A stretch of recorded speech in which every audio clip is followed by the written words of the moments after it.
بسم اللہ الرحمن الرحیم۔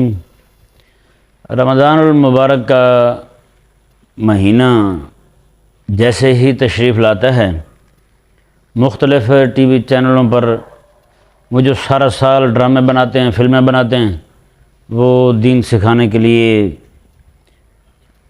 براجمان ہو جاتے ہیں، اور کچھ ان کے مولوی جو ہیں وہ من پسند وہ بھی وہاں بلائے جاتے ہیں۔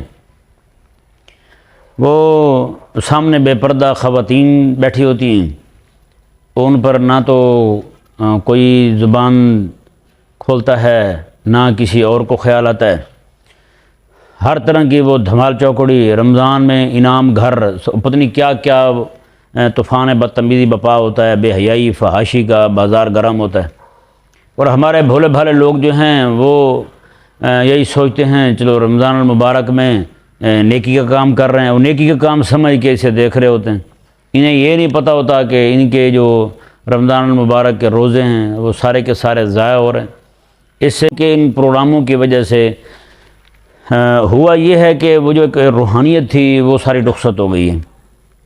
تو ہمیں چاہیے کہ ہم کوشش کریں زیادہ سے زیادہ وقت اللہ تبارک و تعالیٰ کے قرآن کو دیں۔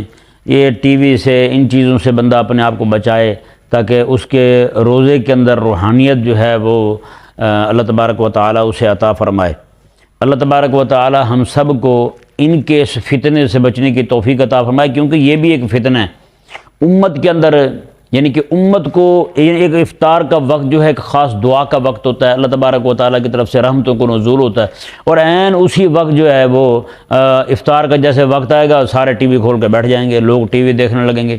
ٹی وی دیکھنا آگے پیچھے بھی منع ہے، سخت حرام ہے، لیکن ان ایام میں رمضان مبارک میں تو خاص طور پہ حرام ہو جاتا ہے۔ جی جیسے بہت ساری حلال چیزیں ہیں رمضان شریف کے علاوہ آپ بالکل کر سکتے ہیں، ان کو اپنا سکتے ہیں۔ رمضان شریف جیسے دن میں آپ نے روزہ رکھ لیا تو پھر ان سے بچنا ضروری ہو جاتا ہے، فرض ہو جاتا ہے۔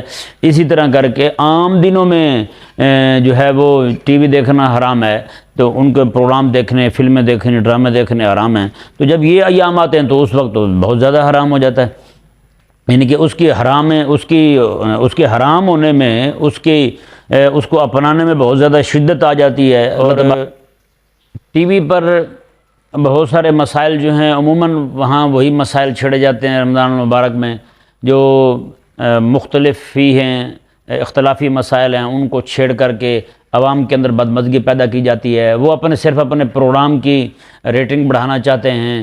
ہمارے مولویوں کو سمجھ نہیں آتی کہ ہم کس طرف جا رہے ہیں۔ وہ ایسے جناب جا کے بیٹھ جائیں گے، وہ مناظرہ شروع کر دیں گے، بحث مباحثے شروع کر دیں گے، وہ نت کے وہی مسائل، روزانہ کی وہی باتیں وہی شروع کر دیں گے۔ ان سے بندہ پوچھے کہ آپ سے یہ پوچھ رہے ہیں کہ جناب رمضان شریف کے اندر تراویح کتنی ہیں، آپ ان سے جتنی خواتین سامنے بیٹھی ہیں یہ تراویح کے مسائل رکعت کتنی ہیں، یہ تو مسئلہ ایک بعد کا ہے۔ اس سے پہلے مسئلہ یہ ہے کہ آپ یہ پوچھیں بغیر برقع کے خاتون یہاں بیٹھ سکتی ہے؟ جی عورت جو ہے جسے گھر بیٹھنا فرض ہے اس کے لیے وہ یہاں آ سکتی ہے عورت؟ جی اور بے پردہ ہو کے یہاں بیٹھ سکتی ہے؟ جی آپ یہ پوچھیں، ایک پوچھیں گے آخری پروگرام ہوگا اس کا، لیکن مولوی صاحب وہاں حق گو بنے بیٹھے ہوتے ہیں اور فروئی مسائل کو لے کر کے اس پہ جناب لڑائیاں کر رہے ہوتے ہیں، دنگا فساد کر رہے ہوتے ہیں۔ اللہ تبارک و تعالیٰ انہیں سمجھنے کی توفیق عطا فرمائے۔ یہ علماء عوام امت الناس کی بارگاہ میں گزارش ہے کہ جب بھی آپ دین سیکھیں تو آپ کوشش کریں علماء حق سے پوچھیں۔ علماء حق جو آپ کے علاقے میں موجود ہیں آپ ان کے پاس جائیں، ان سے پوچھیں دین۔ اللہ تبارک و تعالیٰ کے فضل سے علماء موجود ہیں رہنمائی کرنے کے لیے، دین اسلام کے اصل پیغامات آپ تک پہنچانے کے لیے بیٹھیں، آپ ان کے پاس جائیں، ان سے دین سیکھیں، کیونکہ وہاں جو بیٹھے نا ان کی کئی ساری مجبوریاں ہوتی ہیں، وہ دین کے احکامات صحیح طور پہ بیان نہیں کرتے۔ مولوی بھی بیٹھے ہیں جو ٹی وی پر بہت ساری چیزیں چھپا جاتے ہیں، باقاعدہ پروگرام شروع ہونے سے پہلے کان میں کہا جاتا ہے آپ نے یہ مسئلہ بیان نہیں کرنا یہاں پر، ٹھیک ہے نا۔ تو اس لیے ہمیں چاہیے کہ اگر ہم خالص دین سننا چاہتے ہیں جو رب تبارک و تعالیٰ نے حبیب کریم علیہ السلام پر نازل فرمایا تو علماء حق کی طرف رجوع کریں۔ اللہ تبارک و تعالیٰ ہم سب کو سمجھنے کی توفیق عطا فرمائے۔